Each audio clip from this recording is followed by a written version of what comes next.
Welcome back to Pop Goes the Kernel, where we dive into today's latest pop culture, music, television, movies, and more. I'm Lauren Smiley.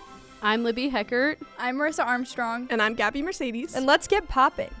Today's episode will include Golden Globes nominations, the Eras Tour, and a recap on 2024 best pop culture moments and lots of other topics.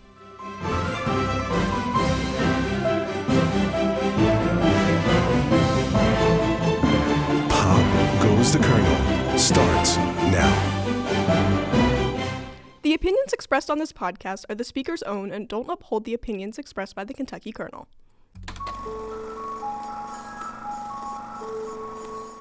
Dick Clark's New Year's Rockin' Eve with Ryan Seacrest came out a couple days ago. Their 2025 performance list was announced. There's kind of a variety, but almost not, if you ask me. There's performers like Jelly Roll, LL Cool J, Megan Thee Stallion, Sabrina Carpenter, Renee Rapp, Post Malone, and Cardi B. Now, to us, these names are like top, A-list celebrities.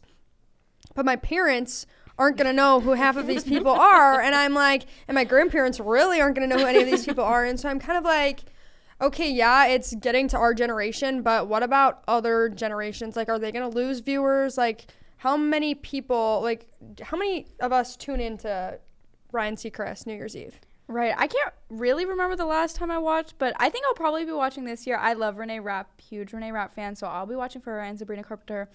But I don't know about you guys. My mom loves Jelly Roll, so she will also be tuning in. I don't know. That's just when she loves them. So that's really funny that you say that, because my mother doesn't know who Jelly Roll is and probably doesn't care to know. Like, I feel like he's so big, especially in Kentucky, because, people are always going to his concerts here, I swear. But other than that, like, I'm definitely excited for, like, Cardi B, Sabrina Carpenter, Post Malone. Some of them, not a huge fan of. I watch it every year, but, My parents really do watch it all the time. Like, every year it's on, and they lock in. And I'll come in and out sometimes. But, like, my dad or my mom makes a comment every year, why are they twerking on the screen? Like, you know what I mean? And it's like, this is supposed to be a family-friendly show. Yeah. And some of these artists aren't very family-friendly. I mean, I feel like with Megan Thee Stallion and Cardi B, you're always going to get that. But it's definitely something that's always on TV on New Year's at my house. And there's another one, like the one in Miami. Like there's a bunch of different New Year's like specials and stuff like that. And we kind of flip between who we like is performing and who we know to see just like what we want to see. But I don't know. I feel like it's a variety, but I literally don't know who Renee Rapp is. You don't? She's I don't. From the Mean Girls movie. Oh my gosh, yes, I know who that is. Yes, she was on Broadway as Regina George. Yes, I know. I haven't listened to any. She has a great album. It's called Snow Angel. 100% recommend. It's really good. She performed on SNL, the single Snow Angel, and I think that is hands down the best SNL live performance that has ever been played. I don't know how I didn't put two and two together. Yes, I know who that is, but I've never listened to her songs other than Mean Girls. Like, I'm a huge musical nerd, so definitely excited to see hers. Definitely excited to see the West Coast one as well, because like you said, the different celebrations, I'm all for the different time zones in particular. Something about the one they hold in California, that's one of my favorites. Maybe it's because I'm a night owl, but I'm excited. So the Golden Globe nominations just came out this week. A lot of good actors, actresses, movies, even makeup teams, hair teams. Like, example, Bridgerton, they had quite a few nominations for makeup and hair alone, which is suitable. I'm a huge Bridgerton fan. So. I mean, there's so much in that show. They deserve it. Especially with the Queen's hair. Oh, it's insane. I'm sure that had played a big role in some of these nominations. I think at one point she had like a kind of a carousel in her hair. I wonder how long that takes. Like, how long do you think they're sitting in the chair? Well, I think it's like a wig on top of the I don't know, but it's so cool. It has to be a wig, but even then, the constructing that is insane. Oh, yeah. But there are also a lot of movies that have been huge hits this year. Cinematic and box office achievement, Wicked, Twisters, Inside Out 2, Beetlejuice, Deadpool and Wolverine, which we all saw from SNL, if you all saw that. Mm-hmm. Those are all super huge. We all loved those. How are we feeling about some of these other awards, though? I think looking at all of the nominees for this category specifically, these were all movies that you heard about like week after week after week in the box office. I'm not always in and out of the movie theaters. I'm not really a big movie girl, but every single one of these, like Gladiator 2, I feel like has been in theaters for forever, and everybody says, oh my gosh, it's so good. Same goes for Wicked. Twisters with Glenn Powell was a big one. He kind of like made his show-stopping performance there. So I really do think any one of these that are nominated could win. Like, I think this is one of those that it's like it's hard to make a prediction. I do think a movie that's missing from this list is Challengers. That like took over the internet, and like I heard people going multiple times to see it. They were like, it's such a good movie. So I'm surprised it's not on the list for cinematic and box office achievement, because I thought it made some good numbers in the movie theater. It definitely did. It was talked about a lot. I heard about it all the time. I wanted to go see it. I didn't personally go see it, but people talked about how amazing it was and that Zendaya did an incredible job.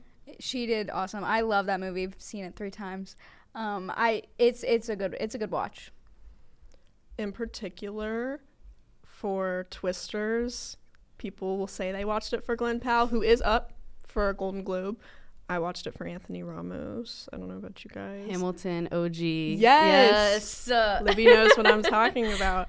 That was amazing to see him in a larger role, because I've been following him, so maybe he'll make the list coming up for some future Golden Globes. Speaking of Twisters, I kind of think we can get into talking about TikTok and how it influences these movies in the box office, because the Twisters soundtrack is really what took off first. And then you would see like clips of that movie like on your For You page, and that's really what got people to go see it, or at least me. That's what encouraged me to go see it in theaters. Ain't No Love in Oklahoma. That is on my that's on my on repeat on Spotify, which And we you talked know- about last episode. You know what? You shouldn't be ashamed of that, because that song Ashamed. is fire. It is straight up It is fire. really good. Going off of what you said about TikTok, the Nicholas Chavez edits from Monsters on Netflix, the Eric and Lyle Menendez case, it was good. I know that there was a lot of controversy between it, but one of the actors gets nominated for a Golden Globe and the other one doesn't. And of course, the one that has all the edits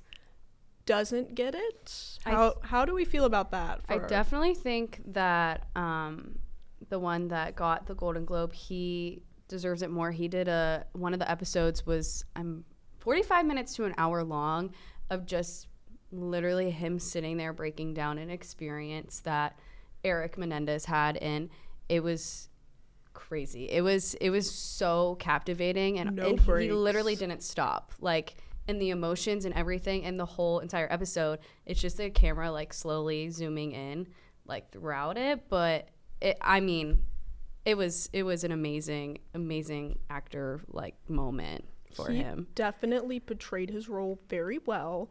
So kind of seeing that he got it, especially because he is very pro Menendez brothers. No matter if you're for or against them, it doesn't matter. He definitely advocates for them, which if you're going to play one of the Menendez brothers, don't throw dirt on their name about it. Yeah. You are quite literally portraying them. And I think Nicholas Chavez might have had a better chance if he didn't have his little incident during Halloween when he posed with somebody dressed up as the Menendez brothers, and it kind of shed light on the wrong side of the story.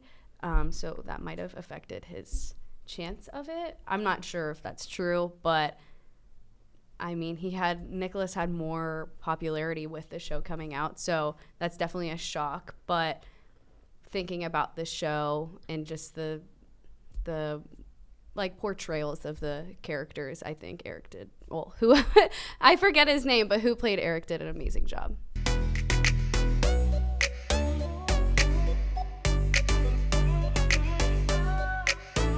Taylor Swift just finished her final show of the Eras Tour. The tour has been going on since March of 2023, and she celebrated the final night in Vancouver, Canada. It's a 3-hour-long concert, and she plays songs across all 18 years of her eras. And in total, some of the stats from this show, there were 149 shows. She played in 54 cities from 21 different countries. over 10 million tickets were sold total from the whole tour. And the total tour grossed over $2 billion in ticket sales alone, which is just crazy to even think about. And honestly, the Eras Tour, it became a cultural phenomenon. Like, you couldn't go in a store without seeing something Taylor Swift related, the Eras Tour branded, but like with other people's faces on it, you know. And in this tour, Taylor Swift would have an acoustic section where she would sing surprise songs every night, one on guitar, one on piano, and eventually she started doing mashups of different songs, and this was to try to get all of her songs played throughout the tour. I think she only had around like 10 songs from her whole discography that she didn't play at some point during this tour, which is just absolutely crazy. So, what are our thoughts on the Eras Tour coming to a close? Listen, I've touched on Taylor Swift just a little bit before. I am the first person to say I'm not the biggest Swiftie. Like, I really do only listen to her original stuff. I'm not going to go back and listen to her new Taylor's version, which I know is really upsetting for people who are huge fans of hers. But hearing her statistics and hearing the numbers, I can give credit where credit is due. Her numbers are very, very respectable, as is her fan base. I think as far as, like, she's more than just a pop star. She's more than just a celebrity at this point. Very, very influential. Positive and negative, it can go both ways in a lot of things. I think she uses her platform to her advantage, which is nice. But also, in some regard, you know, I think she could draw the line. But again, I'm not going to hate on her completely. I like the surprise song adds an element to the show that you're really excited for, kind of leaves a surprise. Like, some people spoiled all of it on TikTok, and you still got to see something new when you went. So I think that's cool. Yeah, like, I agree with that. I watched her movie on Disney Plus, and it was awesome. Me and my mom good. watched I saw it too. She is an amazing performer. Like, that, she just is. But I do agree with her platform and how she uses it. I feel like if you have it, use it, but sometimes it can be too much, and I feel like that happens a lot with celebrities. But even with the tour ending, people were posting everywhere their pictures from when they went to the tour, how sad they were, it was over, reflecting on it and everything. I'm like, that's crazy. Like, you're posting when you're actually there, and then you're posting again once it's over. I don't remember, like, if I've gone to a concert, posting once the tour was over. Yeah, speaking as someone who is a huge Swiftie, I have been literally since I was 4, probably. I love her music. I was lucky enough to go to the Eras Tour twice during its run. And honestly, even if you aren't like the biggest Swiftie in the world, it is just a show. Like, I described it to my family when I went. I said that wasn't a concert I attended at all. That was a performance, because she just takes you into, like, it's a whole new world. You get a bracelet when you enter, and it lights up in the crowd. It, like, knows where you are in the crowd and puts on a light show, which is a whole other aspect. It's so cool. And all the fans trading friendship bracelets, it really brings a special aspect to the tour. And for Taylor, too, I'm pretty sure she also gave over $1 million, I don't know the exact number, of bonuses to her crew, staff, dancers, all that. In that alone, not just their salary. She gave all these bonuses from the profits from the Eras Tour, which I thought was really special. One of my family friends is one of the guitarists for Taylor Swift. Fun fact. Whoa. Anyways, yeah. I think, honestly, again, like, really respectable, like, across the board. Like, to your point, a sense of community. That's not something that you get at a lot of concerts, you know. People are really excited to go. I think the mad dash to just get a ticket, it in itself speaks volumes to who she is as an artist and how she's come so far. And to your point, she appeals to a lot of audiences. I mean, you could go with your mom, you know what I mean? So, I don't know. I think she does a very good job. I just will not be listening to Taylor's version. I'm sorry. I think it also helps she's very, I don't want to say dated, but her music goes back so far. I'm kind of with Lauren, not the biggest Swiftie, but I am huge on her old music because that is what I grew up with. We Are Never Getting Back Together. That was my anthem when I was 8, and I Did you get your heart broken? I got my heart broken because I got out in Foursquare at recess, but you know. But she's just, like, her music is just so good, especially her older stuff, So getting to go to her concerts and seeing her perform these childhood memories, I think it's so special. I think it's something, her music is something that really grows with people. Like she says in the tour when she's playing one of her songs, she goes, "Come back to high school with me," and then she sings a song from Fearless, which I think is really special. So I think people just take her lyrics and are able to just grow up with them, which I think is special.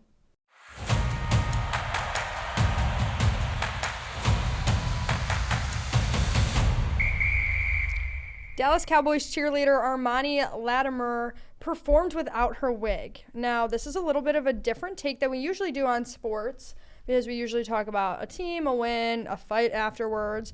But we're going to focus on a very well-known cheer team, the Dallas Cowboys cheerleaders. America's sweetheart. Exactly. So to touch a little bit on this, to give you guys some background, Armani has alopecia, which is an autoimmune disease that causes hair loss. And then she posted on Instagram a picture of her performing at the game without her wig, and her comments were full of her teammates and family sharing their support and admiration for her.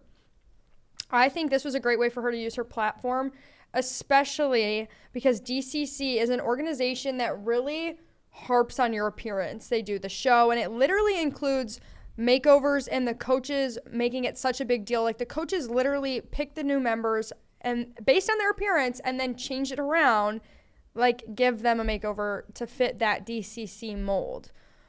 To be completely honest with you, this is not a team that I would have expected to allow this to happen. Like I would expect DCC to be like, absolutely not. What do you guys think? I'm also surprised that this was allowed because I watched the documentary. Like I know all about Kelly and Judy and their rules and ways. They're the coaches. But I think this is a really powerful thing that she did. It can't be easy to do that knowing everyone's basically looking at you for your looks, the way you dance, but seeing that and it being so different than anything the DCC has ever put out before, it must have been really hard for her, but I think it was such a powerful thing to do. And I think dance can be such an appearance-based thing because, I mean, basically your whole life in dance, you're judged basically on how you look and your appearance. So I think that's a big, big step for her, which is really cool. I would definitely say I did not expect this at all. I just recently found out about it, and I was honestly shocked because we all see, like, the part of them making the team is if they have the look of a Dallas Cowboys cheerleader. They will nitpick every single thing. So all of a sudden, I see this video about Armani having alopecia, and I was like, whoa, this is not up to, like, their standards, but at the same time, if she has the talent and she's a gorgeous girl, why not give her a chance too? And I think it says a lot about the organization itself and how far they've come, because I really do think early on, you watch those early episodes of the DCC show, like she would have never made the cut because of this. And I really do think it says a lot about the program, but also I want to know, like, when she first went to audition, like, did she lead with that or did she tell them after she made the team? That's a great question. Yeah. I watched the show they did before the Netflix documentary. I watched a couple seasons of it because they did like that one, the Making the Team series. Yes. And she has, her episodes are out there. I don't remember exactly what happened when she made the team, but it would be interesting to go back and watch and see how they acted about that. I can't remember if she told them or not. So yeah, I think it's a really good way to inspire especially young dancers and other kids with things like that I mean, even whenever you're a part of a team that is so strict and a sport that's so grueling, you can still be yourself and stand out in a good way.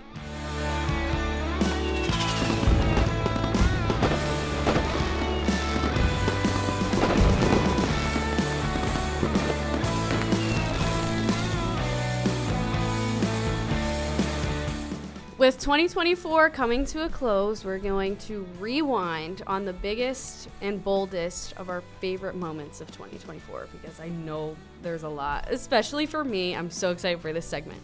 From jaw-dropping celebrity scandals to viral social media moments, blockbuster hits, chart-topping music, we're just going to unpack it all.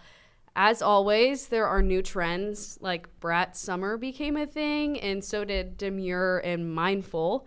And for some inexplicable reason, we became obsessed with celebrity lookalikes this year, which is, we talked about last episode, kind of odd. But we're going to unpack it month by month. So, starting off, January. Saltburn kind of came in as a bigger thing in January. I was here for it. I still am. I love Saltburn, guys. Like, it's awesome. I love it. TikTok Shop became a huge thing this year. I don't know how to feel about it. I bought in some things from TikTok Shop. I have also Secretly. purchased. As I a- have too, yeah. Okay, see. Yeah, I mean, It's easy to fall into that rabbit hole when you get free shipping when you spend $20. It's Exactly. even easier to fall into the rabbit hole when you make your first purchase and it's so cheap because of all of the discounts. You can't put a discount in front of me. I'm a college student. I will fall for it. Absolutely. and the trend on TikTok, the Coquette. yeah, I can't say that. I'm sorry. It But, took me like, forever to be able to say it, and it's so funny. I to me. literally probably said croquet, like like in the beginning of the year, like the game, like sorry, but that trend with all the bows and putting the bows on everything and just the like little Honestly, if for I- that. Oh, I'm sorry. No, it's okay. What if I told you I still put little pink bows on people as it's because it's funny. You guys can't tell me it's not. I was just funny. gonna say that we're in December now, and it's still a thing for some people. Like they've literally are still doing it. I don't Lauren, know. Stop pointing at me. I'm That's not. enough. I'm not hating. I'm just saying that's a trend that really did stick out, and Yeah. I honestly have no idea why. And bows, I think, are such a big thing this year. Like Because of literally, have been. this. I didn't jump on the coquette. Is that it right? Coquette. Trend because I was like, this like bows, like this is happening for like this month, whatever. It's gonna be done. Literally, it's still a thing.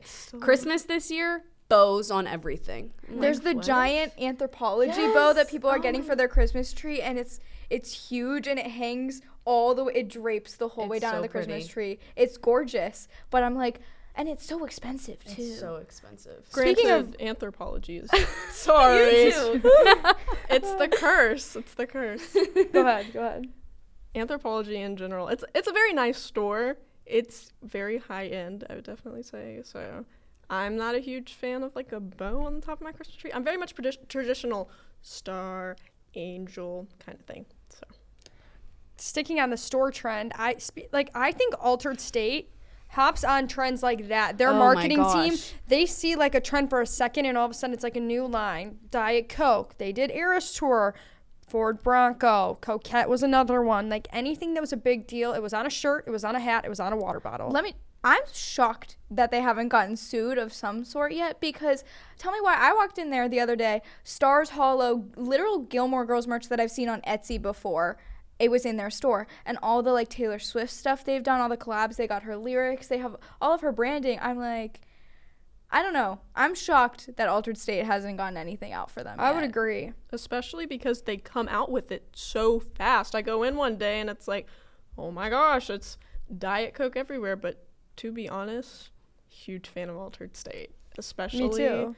I can get especially down when with they it. put stuff in their clearance section. I don't know about any of you all, but I am all for it because it's also cute. It's very coquette, very demure, very mindful. That's coming in a few minutes. We'll get into that. But moving on to February.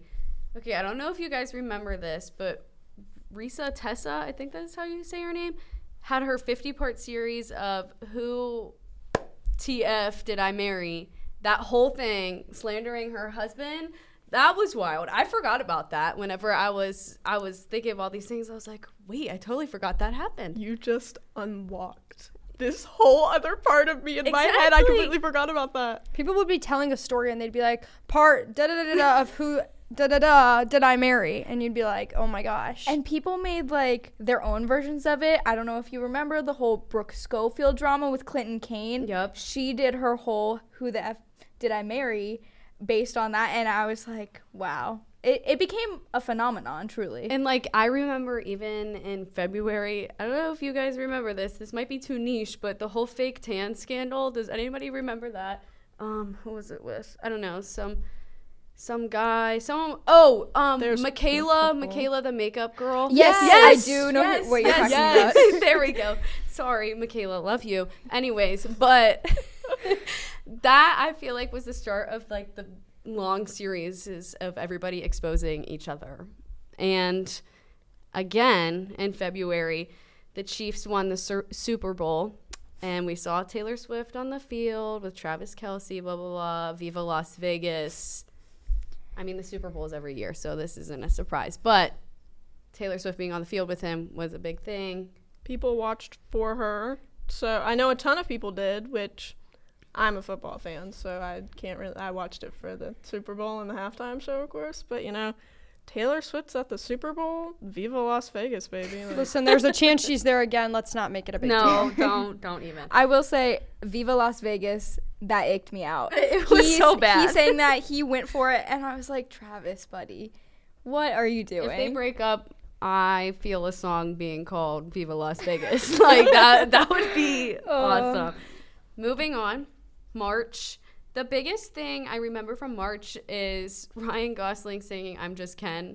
I'm just Ken. His performance was amazing. Else I'd be a 10. I still repeat that to this day, and I love when people change it and they put their own twist on it. I've done that so many times, and people think it's so funny. And honestly, he ate that role up. I don't care what anybody says. I was iffy on the Barbie movie, and I was iffy on his role at first, but then you go back and you look at it, he knew what he was doing. He knew what he was doing. Is Ken. Like, he really is. And it that took me twice to watch that movie and like it. really, I was obsessed with it ever since I first watched it. I loved Barbie. Really? But that Oscars performance, it was crazy.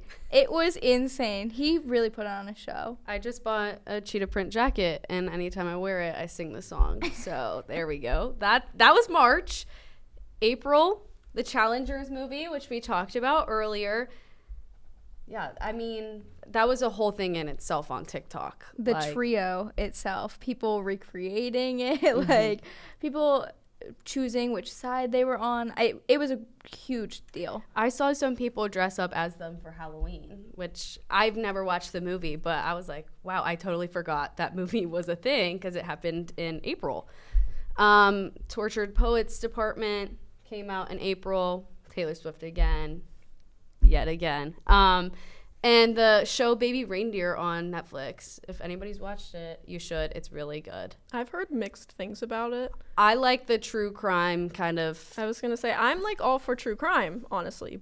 But some people said it is a wee bit gory. Yeah, it is. It definitely is. It's like about a stalker and. Ooh. Yeah, like if you don't watch the Menendez brothers one, I would start with that one and then do the Baby Reindeer When one. I watch stuff about stalkers, like I think I have one the following week. I'm like, that person's stalking me. Yeah, and I have like dreams that that's going on. But I love those shows. Love watching them. May was the Met Gala. The Met Gala is its whole ordeal in itself.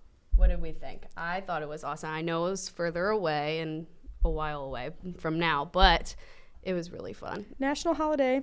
It is. It's truly a holiday for me. Like I get ready. I have the Vogue live stream pulled up. I'm locked in. Emma Chamberlain's usually doing some sort of interview. I'm always there. Which I think is so interesting. She's another one of those people that like started on YouTube and just like continued to make her way up into the world. You can almost compare her to like a Jake Paul. I know it's weird to say, but like similar vibes of like we started on YouTube and here we are today. They are definitely, I see that. They're definitely very similar. I remember being in 6th grade and everyone was obsessed with her, so. Yeah, it's definitely a really cool thing to see her and all the celebrities together. A lot of celebrities starring in movies later in the year are at the Met Gala, so it's kind of a preview for them. But June, Brat Summer, how do we feel about it? I loved Brat Summer. It was like a big thing in my friend group. We're like, turn on Brat. It's Brat Summer. And we're listening to Apple. We're listening to all the Charlie XCX songs. It's so fun for me. Let me tell you, on the topic of Brat Summer, for those of you who are kind of into that Roblox area, Dress to Impress, Yes. which absolutely blew up this year. There really isn't a month that it like started. Blew up this year, did a collab with Charlie XCX, who is basically the founder of Brat Summer. They did a whole collab. They had her music, they had poses, they had an Apple. They had a whole collection of clothes. I kid you not, that lasted for months, and I never got tired of it. Collab of the century, It honestly. was like collab of the. There have been so many collabs, especially with Wicked, with doing just about every product known to man. But then there was Dress to Impress, and that was the one that got me. Yeah, and I feel like Brat Summer never really ended. Charlie XCX had her performance in Times Square for free for everybody. It was really cool. That happened in November, but She also was on going. SNL. Yeah. She doesn't stop. Brat Summer never ends. And I think she's making a comeback. I feel like I didn't hear Charlie XCX since I was little till this year. Boom Clap, right? She's the Boom one that Clap. sings I it. love it. Yes. All the like classics from your childhood. She took a break. Now she's back full swing. Brat Summer. June. Nope. Yes. No, July. July. Sorry, guys. July was the Paris Olympics. That was a really fun thing with the Eiffel Tower being involved and all that. I mean, the controversy with the river and all those celebrities there and the dorms, and there was a lot going on other than just sports. And what do you guys think? Can we talk about the river for a second? Because that was Yes. a whole thing. People were going to go take a dump in the river to prove to the mayor or whatever that this water was not safe to be swimming in. And they were like, no, you're going to be fine. And they were supposed to swim in the water. And the date got moved back to when they were going to swim in it. And it was a whole thing. They kept moving it and moving it back, and I thought that was crazy. But on the topic of not only the Olympics, but celebrities, let's talk about the real celebrity, pommel horse guy, Steven Nezaradic. I don't know about you all, but he had me hyped the whole Olympics, especially when they had a whole separate countdown for him during the men's gymnastics team event. That was legendary. You guys can, like, he basically revived men's gymnastics. His teammates say that. They're like, thank you so much, Steven. And he's so like cute in that way. He's so wholesome, and He's I just live a happy for it. guy. He was on Dancing with the Stars. That's where I really got to see his personality shine. Me too. Me too. And he's just such a nice little guy. I love him. Yeah, I mean, seeing him flourish on Dancing with the Stars and all of that, it was really cool to watch and a good transition for him.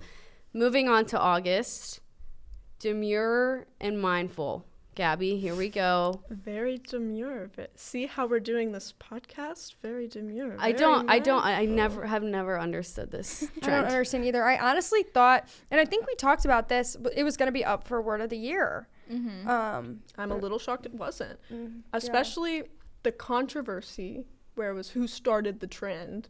That was a huge thing. That's when it really started to hit, was August, because we had been kind of starting to say it, and all of a sudden it was 3-4 different claims of, I started it. I don't think I know who actually started it still, but I don't think we'll ever know. Yeah, it was just a thing. I mean, transitioning from August to September, Chapel Roan and her Hot to Go movement. H-O-T-T-O-G-O. The song on See, the dance. it's here, guys. And Her the at- dance. Yeah, Yep. her at all the festivals, the whole crowd doing it. I mean, It here at the being- University of Kentucky, the band plays it. Yeah, it being played at Rupp Arena, Kroger Field, everywhere. She just absolutely blew up. Like, I know she was supposed to play a music festival and she was on a smaller stage. She got moved to the main stage the same weekend because of how she blew up in just like literally less than a month, which is crazy. Yeah, and during those months of August and September, there were a lot of shows released. The Bachelorette with Jen Tran was happening, and Secret Lives of Mormon Wives. That was a show we watched at my sorority house. I love it. I Talk watched about it too.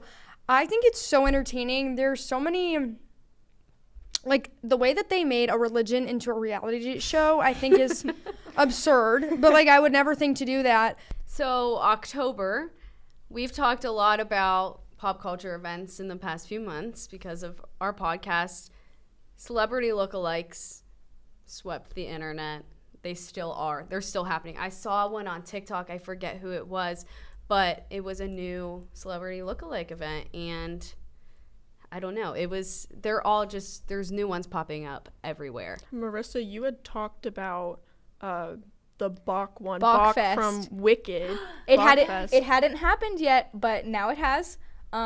It was really amazing. I was watching the live stream as Bachfest was happening. The winner looks exactly like Ethan Slater. It's kind of crazy, and he sang the section from Wicked, and it was magical. I'm surprised it wasn't Ethan Slater because of how much they look like. I saw one about Dan Campbell. I'm from Michigan, so Dan Campbell is the head coach of the Detroit Lions, for those of you that don't know. It was crazy how similar they looked. Like, they all got up and gave speeches, and it was honestly insane. If I had seen this guy on the street, I would totally think it's him. That's so cool. I mean, I would love to attend one of those and just be like in awe watching that, because that's just a once in a lifetime experience. November was election month. We had a lot of Kamala Harris laughing, funny TikTok sounds. It made it on SNL. Do we Yes. have? Can somebody do it? Does anyone know how to do I that? can't do It's it. like very. I remember trying and I just can't do it. It's like really deep in your chest. I feel like you have to. It's so unreal. You got to dig deep for You that really one. Mm-hmm. And her "Did you fall out of a coconut tree?" little meme, that thing going on. Both of them honestly had some funny moments from their campaign. For she had the sure. coconut tree, and Donald Trump's was Dogs and cats. dogs and cats, and it was like 4 sentences, like run spot run. That lives rent free in my head. I kid you guys not. And then November, other than elections, we have the TikTok dance trend of "Wait, they don't love you like I love you." Can you give us a little? Wait, they don't love you like I love you. I do it every time I go to the crosswalks on campus when it goes, wait. That's what I think of. So I'll be at the crosswalk and I'm like, wait. Yeah, that trend is still going on. Moving on to December, everything that's been all over the internet, Wicked. It's just everywhere. It was life-changing to see. I don't know if all of you have seen it, but I'm telling people I came out of that movie theater a new woman. Me too. 3 hours, basically. Worth it. I need to see it again. I love Wicked. It was so good. I was sat that entire time. So good. Doesn't even feel like that long. Yeah, I just saw it last week, and it was just awesome. It was so cool. I have yet to see it, but I'm gonna see it over break, guys. I swear I'm gonna make the time. I'm gonna sit my butt in a seat for 3 hours, and I'm gonna watch it. We better get the report. Guys, I will. I'll update you. I cried during Wicked, and I'm not Multiple a crier. times. I'm not Me a crier too. at all. It was so good. It was hard so to good. contain like your emotions for it.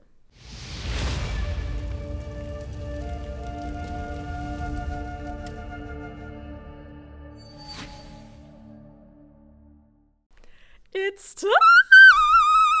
Hey, that was pretty good. Oh my gosh, I didn't think I was gonna hit Everybody's it. favorite segment. We're gonna start with some hot takes. Okay, are we ready?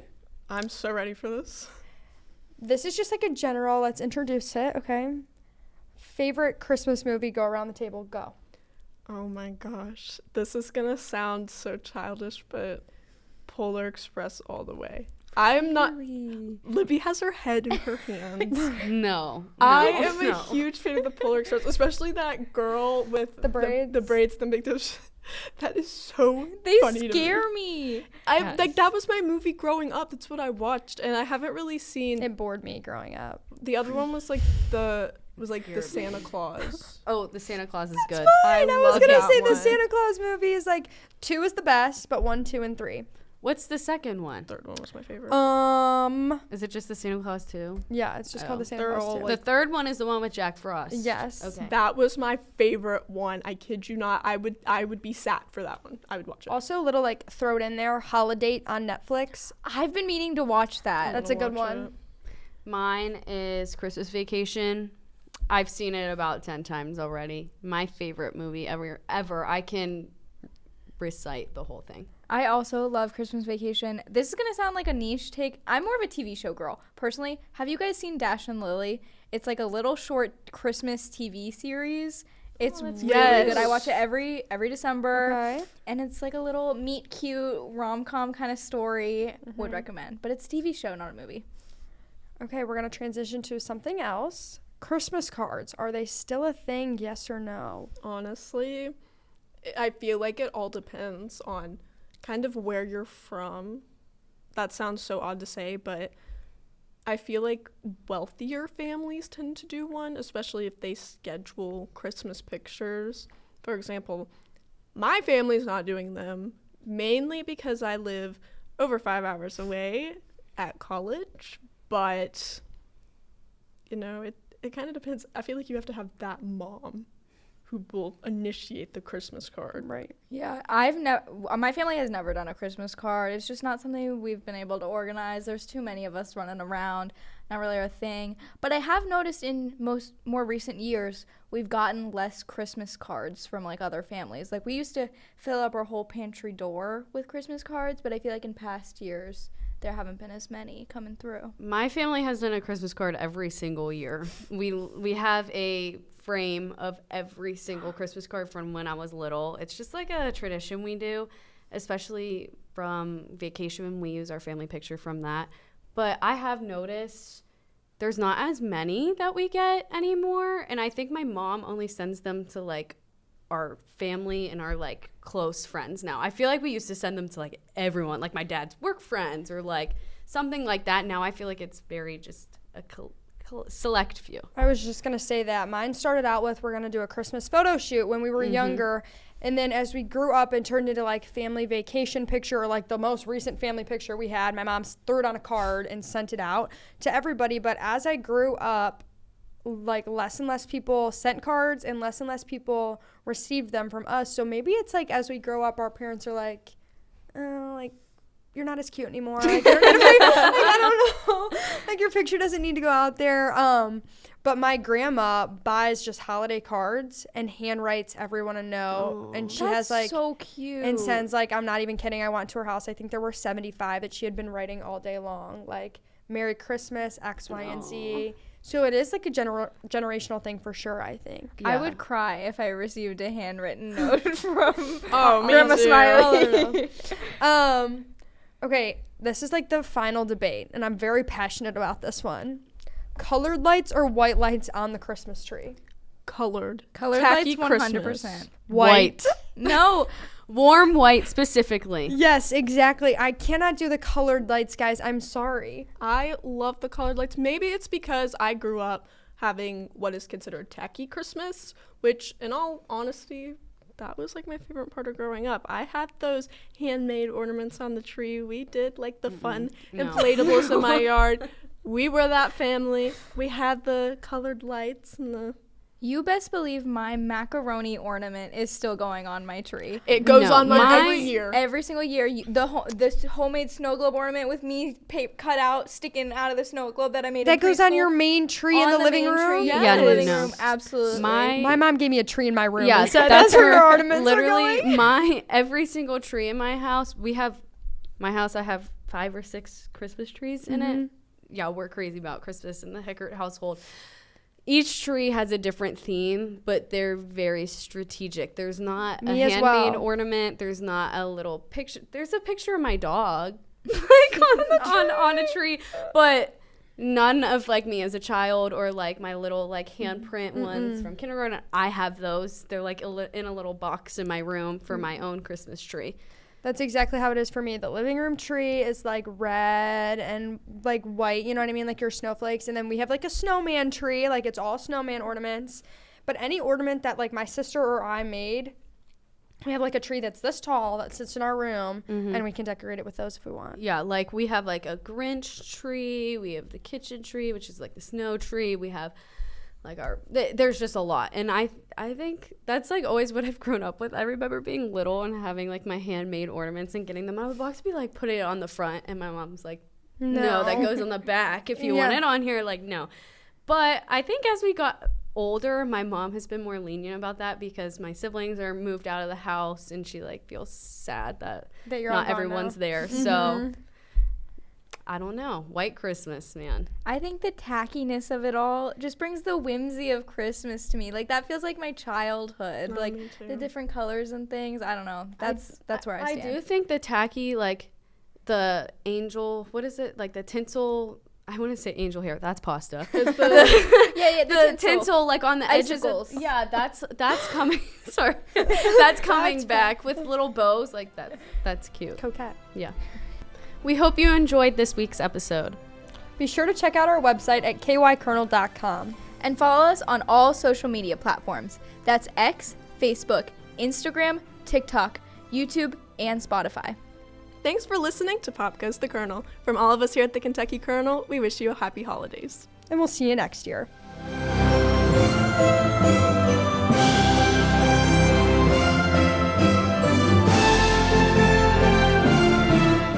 Pop Goes the Kernel is produced by Gianna Gallo, featuring Libby Heckert, Marissa Armstrong, Gabby Mercedes, and Lauren Smiley.